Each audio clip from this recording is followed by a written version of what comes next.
The following review is intended for entertainment purposes and targeted for adult fans of the series.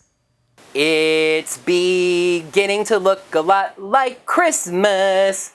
That was weeks ago. I wrote this on December 29th, but now it's 2022, considering that at that time I hadn't even filmed episode 19.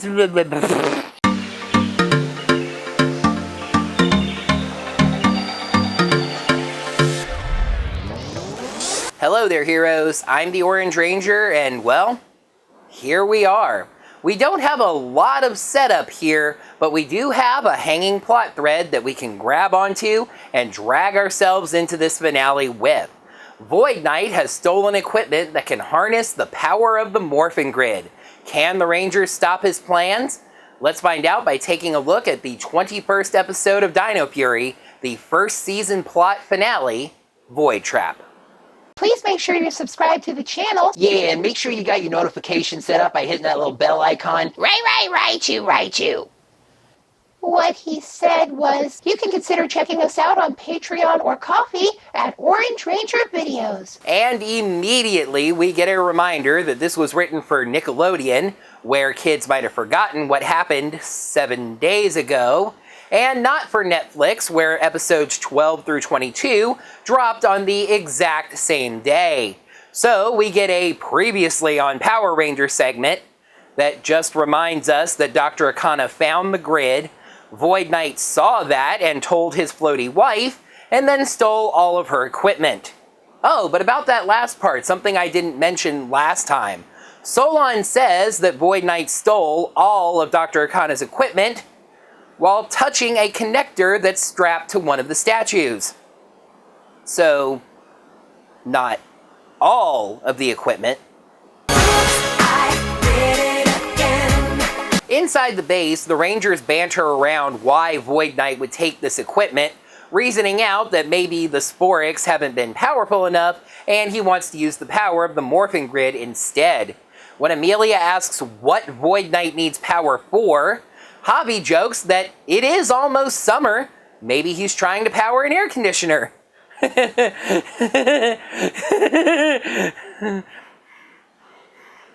Shut up! As in, close your mouth and stop talking. Here we go again. Old Foes, the 14th episode, was set during October, Halloween. Then a little bit later, we get Our Hero, an episode that apparently takes place during the summer. Now we've either gone back to before the summer, or we've gone ahead to the next one, meaning that the first season of Dino Fury takes place over 2 calendar years. In most cases, I would say that it's the former. The Halloween specials usually air out of order and are intended to take place after the season. But that is not possible here. They say it's about to be summer, meaning this takes place in like March or April. If that's in a single year, that's going to be before Old Foes. But that's not possible because they've referenced back to Old Foes several times since then, and it contains a major plot point for the story going forward, and Oh no, I've gone cross-eyed. I'm just glad Chill Pill didn't show up. He was fixing to get some foam ninja stars directly to the eyeballs.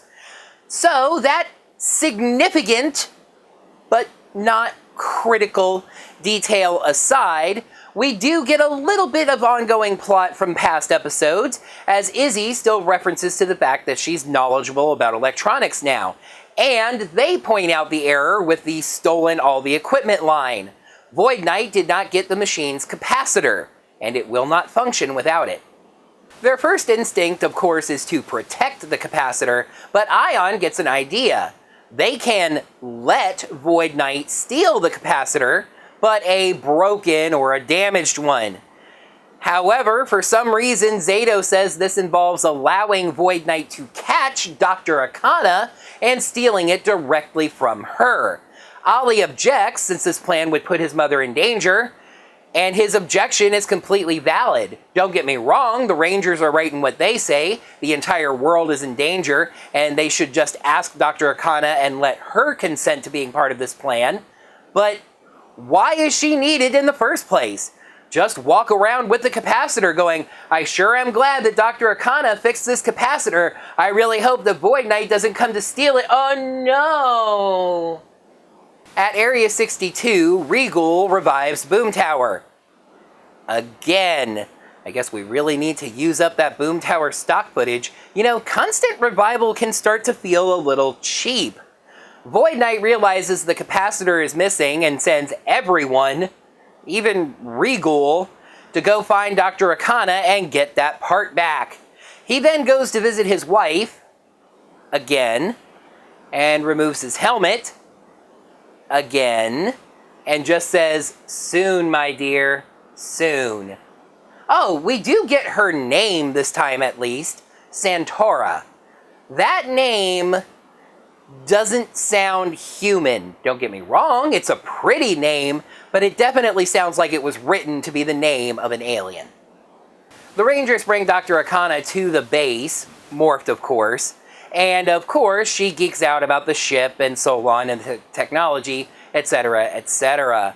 The Rangers tell her about their plan, but Ollie advises her of the danger, saying that her wonderful and smart son would likely protest. This does give me the chance to mention something that I didn't before because I thought it was kind of dumb at first, but it's cute that it's carried on as an ongoing thing. Whenever Ollie is morphed around his mother, he adopts this deep voice so she won't recognize his voice. At first, it really didn't seem like she was fooled by this, saying that that's exactly how Ollie would describe himself, and I figured that she had already figured that out. She knows this is a dangerous plan, but she has dealt with these bad guys before, and she says she's in. Later on, the Rangers are unmorphed for reasons that surely made sense to some writer at some point along the line, and watching from afar as Dr. Akana walks down the street, just as I said they should do, loudly talking about having fixed the capacitor. The bad guys all beam in together, including Void Knight. No, no, no, no, no, no, no, no! The monsters beamed out as a group of 4. Void Knight went and talked to his wife or girlfriend or whoever she is. And then all 5 of them beam in together? Where did the 4 of them go originally? Presumably to search for Dr. Akana, but you have to give us a little something that speaks to that. Even a line like, there you are, we finally found you. And then you should still have Void Knight beam in by himself a second later. Anyway, Void Knight takes the capacitor and leaves. For some reason, they then grab the doctor. I suppose she could help with the equipment, but Void Knight has shown that he's no slouch with electronics. Regal throws a pair of sleepy cuffs on her, and then wishes them all good luck. Slither and Mucus are confused, but then Regal throws a portal under all 3 of them. So let me try to diagram this out for you to show you why I am incredibly confused right now. Regal throws a portal under all 3 of them, sending them to the Dark Dimension. Honky-dory, that's a callback! Regal says the 3 of them will be lost there forever now, adding that Mucus and Slither were annoying. Regal then jumps into the portal right behind them, following the 2 annoying generals into the Dark Dimension. And to put the cherry on top of all this, Boom Tower then goes, whatever, Boomy just wants to break stuff. What are you talking about? It gets even better. Ollie is immediately angry at Zato for the situation his mom is in, even though he agreed to ask his mom, and she knowingly put herself in this situation. Zato says, in an underwhelming, rather Troyan fashion, that he'll get her back. And I mean, the solution is obvious, right? Morph, form the Cosmic Key, and open a portal to the Dark Dimension. Oh, good guess. Wrong, though. Zato does morph, and then calls for the T-Rex and Raptor Zords. Guess what? The 2 Raptor Zords can combine into 1. Guess what else? The T-Rex Zord and the Cosmic Zord, they don't really give this thing a name, can also combine and form the T-Rex Cosmic Megazord, which Zato uses to open a giant portal. Why did he need to bring a Megazord? Who knows? Not me. Meanwhile, the other Rangers tell Ollie that right now they have to focus on dealing with Boom Tower. They leap down very MMPR style and more. We get, I think, an original fight scene based on the surroundings, and credit where it's due, Amelia takes on Boom Tower one-on-one. Meanwhile, Zato's Megazord floats around a green void before running into Regal, who apparently grew giant-sized in the Dark Dimension because of reasons. They fight a bit. The other Rangers and Boom Tower have transitioned to an outdoor stage in Japan, and the Rangers have activated their battle armors off-screen, but Boom Tower is still smacking them around. In the Dark Dimension, the Megazord and Regal fight some more. Back with the other Rangers, they dramatically get up from one of Boom Tower's attacks, which I'm sure held a deep emotional meaning in the Sentai footage, but we just weren't looking at these Rangers just now, so who knows, not me, and now I can use the other half of this cutaway gag. Who cares? Ditto mark. Boom Tower knocks off Amelia's battle armor, so she calls to the other Rangers for help. They combine the power of their Fury attacks and launch them towards her. She catches them all on her sword, and it forms this very Dino Charge-esque Dino Sword, which she uses to destroy Boom Tower. Girl power, nice special effects, teamwork. Alright. Boom Tower's explosion was bigger than usual for entirely self-evident reasons, so the Rangers are a bit messed up by it. It flings them further away than usual, and they're just kind of dazed and knocked out. Which apparently was Void Knight's plan from the very beginning. He slaps sleepy cuffs on them. Where did those things come from again? And cuffs 4 of them, with Ollie managing to dive out of the way. He runs back to save them, but they're teleported away. Zato finishes off Regal, so I guess we're not saving the Resurrecting Monsters thing for next season. And I guess Dr. Arcana was stored inside of it or something. Zato teleports out of the Megazord to retrieve her and teleports them both back inside. Why couldn't he just teleport her inside? Slither and Mucus call for help, but in what I think is a slightly un-Ranger-like move, he decides to leave them there. It's funny, just not very heroic. Void Knight heads to Dino Henge, teleporting in his big machine with the 4 Rangers strapped to it now. He inserts the capacitor, saying, turns out he was wrong. The Rangers are good for something. Ollie teleports in, asking himself what Zato would do.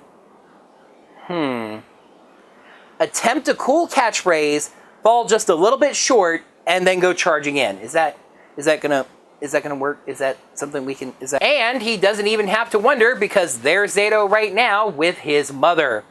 Ongoing gag throughout this entire scene, really practically the rest of the episode, where Ollie keeps slipping up with hints that he is Ollie, and his mother doesn't catch on despite how smart she is.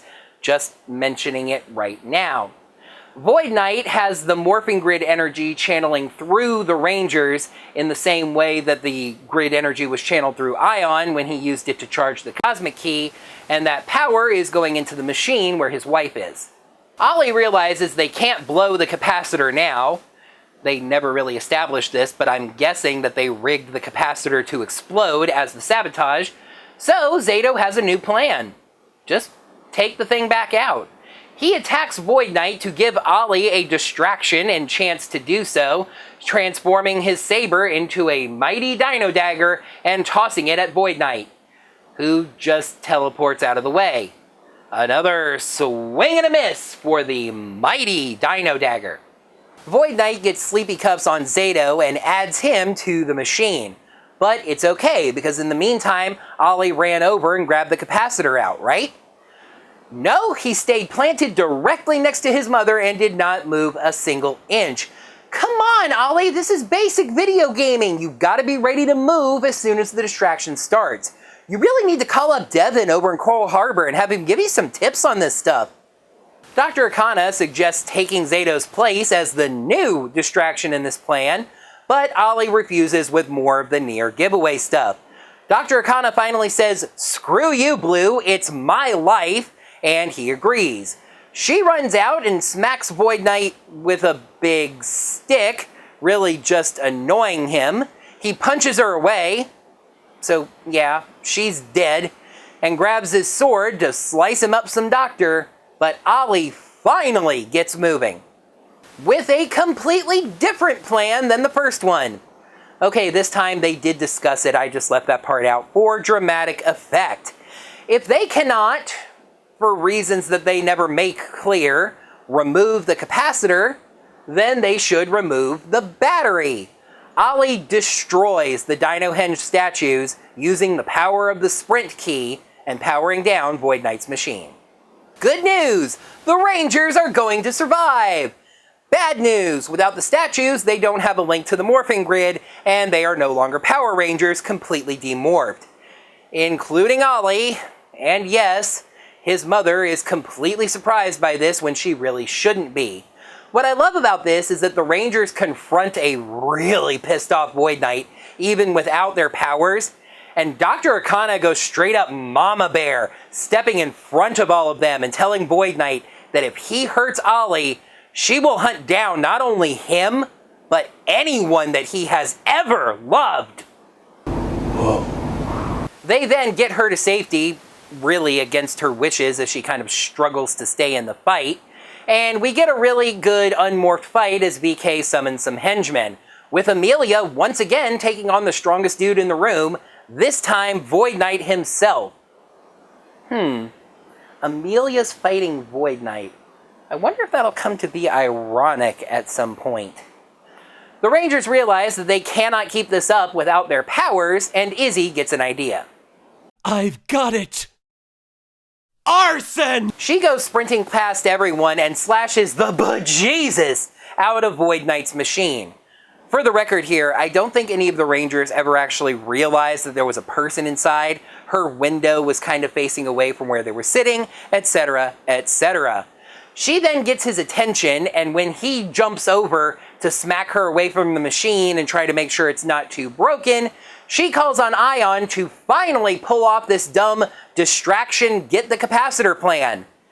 And even he doesn't do it the way it was designed, instead just shooting the thing and blowing up the entire machine, Void Knight, and Santaura. The battle is over. For now, they very quickly establish that powers or no powers, they don't have all those Sporix yet.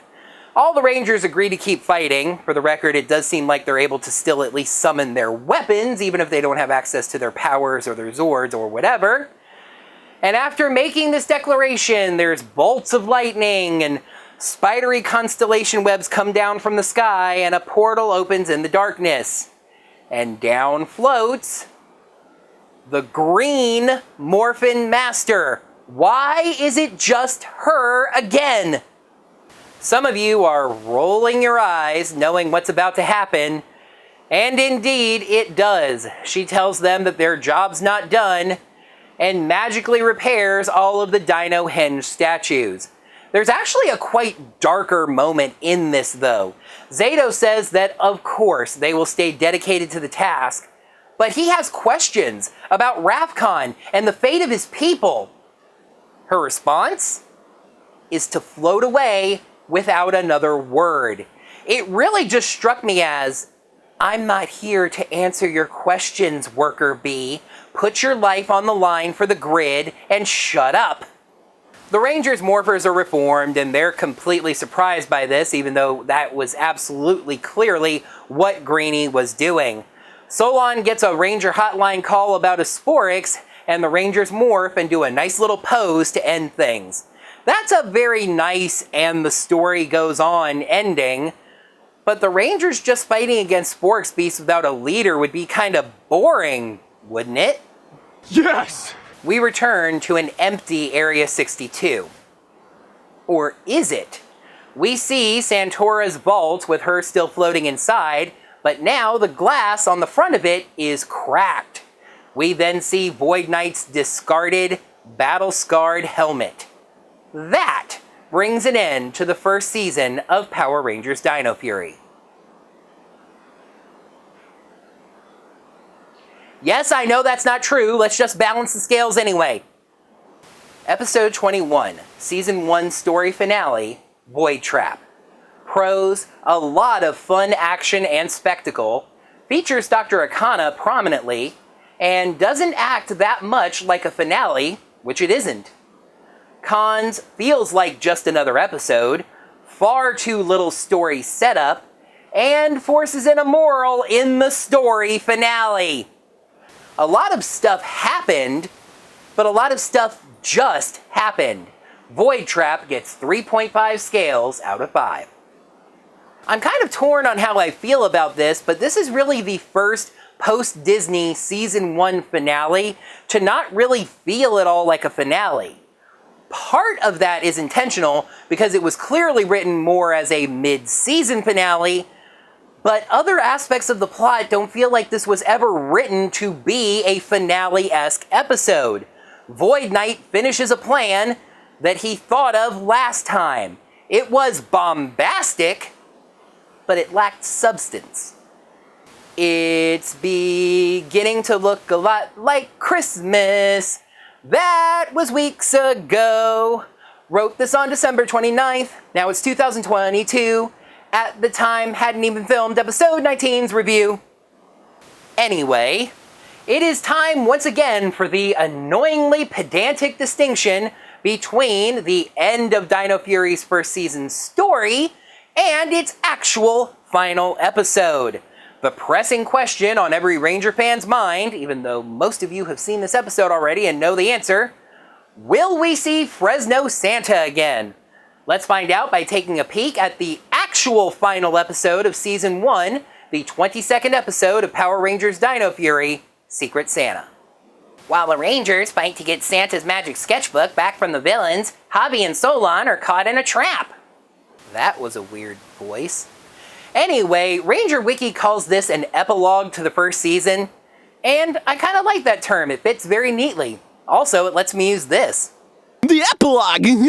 And that is going to wrap up another Power Rangers Dino Fury episode review. Thank you, heroes, so much as always for watching. Now that the video's done, you can let me know what you thought of this episode, as well as my review of it, down in the comments below. While you're down there, make sure you smack that thumbs up button to let me know that you enjoyed this video.